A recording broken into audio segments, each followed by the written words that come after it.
자, 안녕하세요. 우리 청년 2부 여러분 안녕하십니까? 이진희 목사입니다. 자, 오늘은 두 번째, 사도행전 두 번째 이야기, 조금 복음의 확장성에 대해서 이야기해 볼 텐데요. 우리가 지난 시간에 있었던 거 조금 반복해 볼까요? 유다이즘. 오늘 담임 목사님도 이야기하셨는데 이 유다이즘이 왜 어떻게 됐는지, 왜 이스라엘 민족이 왜 우리만이라는 그 독특성이 만들어졌는지를 제가 저번에 말씀드렸는데, 또 잠깐만 우리 복습하고 넘어가자면, 첫 번째로는 선민사상이 있어요. 선민사상.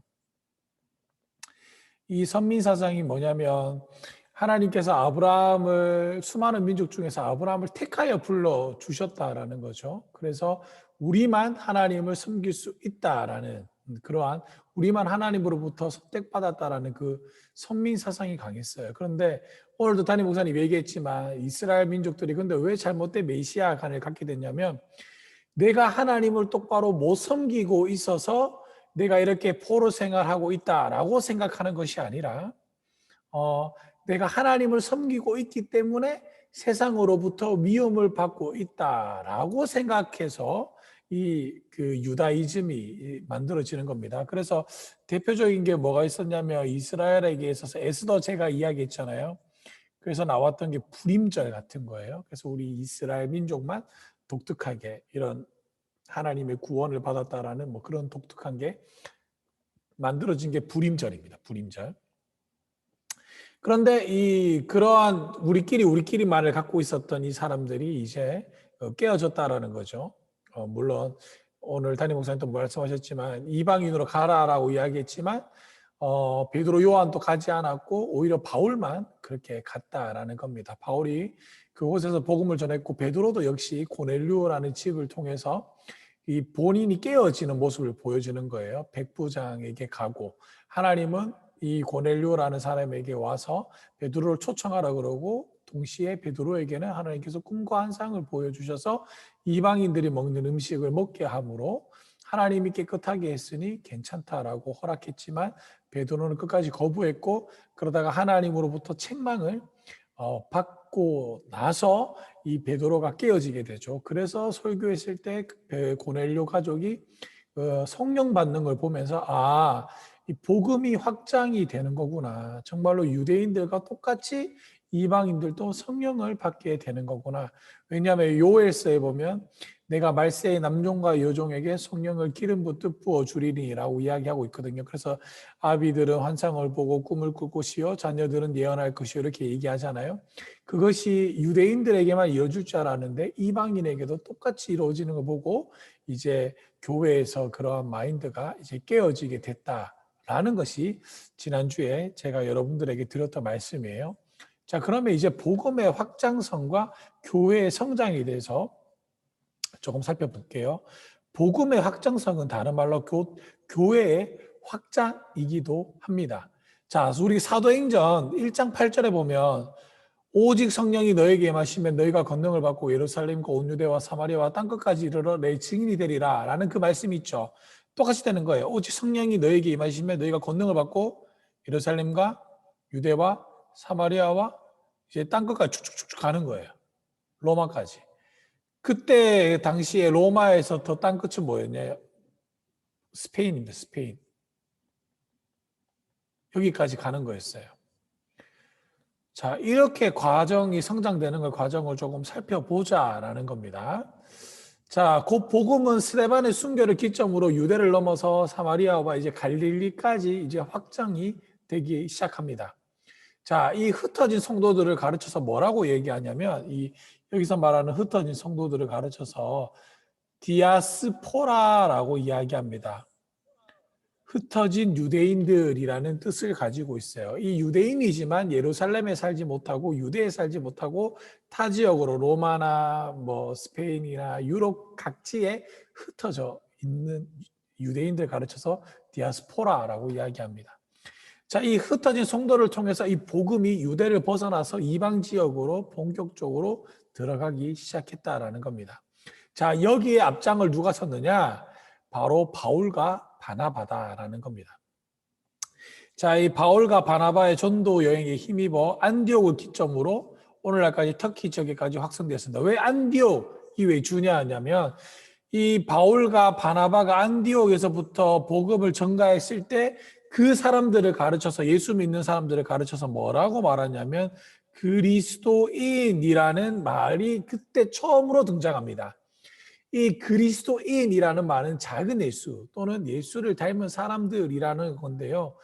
이 말을 누가 붙여줬냐면 우리 그리스도인들끼리 서로 붙여준 것이 아니라 세상 사람들의 눈에 봤을 때에 저 사람들은 좀 특별하구나. 저 사람들이 진짜 말하고 있는 그 예수의 삶을 닮아가는 사람들이구나 라고 이야기를 해서 붙여주었다라는 겁니다. 이게 중요한 거예요. 우리 믿는 사람들끼리 스스로 너 그리스도인해 이렇게 한 게 아니라 세상 사람들이 우리를 향해 붙여준 이름이다라는 겁니다. 자, 그래서 복음은 성령의 강건하심으로 터키 지역을 넘어 오늘날 그리스까지 확장되었죠. 이 터키 지역은 소아시아라고 이야기합니다. 네, 아시아를 넘어서 유럽으로. 자, 그래서 바울이 여기 보면 결국 복음은 사도 바울에 의해 오늘날 이탈리아, 로마까지 확장되었습니다. 이 복음을 로마에게 사도 바울이 증거했다라는 겁니다. 따라서 사도행전의 결론은 복음이 땅 끝까지 끊임없이 전파되고 있다라는 거죠. 로마로 거쳐서 유럽을 거쳐서 그리고 요 중간에 어디입니까? 미국을 거쳐서 어디? 이제 대한민국 세계 선교.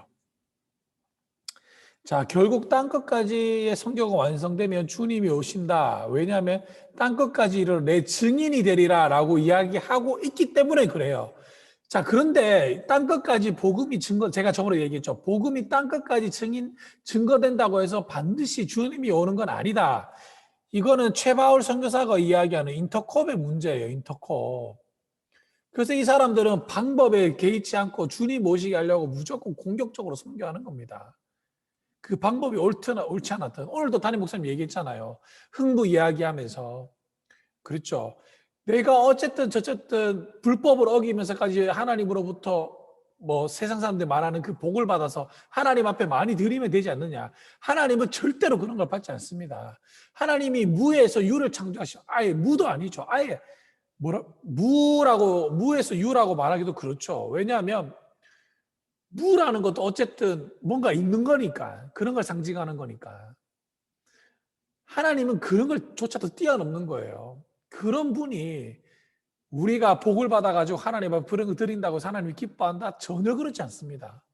아니에요. 우리 착각하고 있는 거예요. 우리가 많이 드리면 하나님이 기뻐한다라고 얘기하는데 그렇지 않습니다. 학개서에 보면 또 뭐라고 얘기했냐면 너희가 불의한 것을 취하여 11조를 드리는 걸 가르쳐서 뭐라고 얘기했냐면 도둑놈이라고 얘기하거든요. 하나님은 그런 분이에요. 자신이 정해놓은 법칙과 법도를 따라가지 않고 정당한 방법으로 드려지지 않는 것 모든 걸 다 불법적으로 바라보고 있다라는 겁니다. 이걸 진짜 중요하게 생각해야 돼요. 자, 이러한 면에서 교회의 선교 역사는 곧 사도행전 29장이다라고 이야기할 수가 있다라는 겁니다. 그래서 사도행전 28장으로 끝이 나잖아요. 그래서 많은 교회들이 제가 대학교 때만 해도 그런 것 같아요. 사도행전 29장을 쓰는 교회. 뭐 이런 간증문도 많았어요. 책도 많았고. 자, 그러면 복음 전도의 주체와 수단은 무엇일까? 자, 이거는 오늘 여기까지만 볼게요. 오늘 여기까지만. 이게 세 번째는 너무너무 긴 거라서 우리 다음 주에 보기로 하고. 자, 어쨌든 중요한 건 이겁니다. 우리가 복음을 증거해야 될 위치에 있는 건 사실이에요. 그런데 우리가 복음을 증거해야 되는데 어떻게 증거하느냐?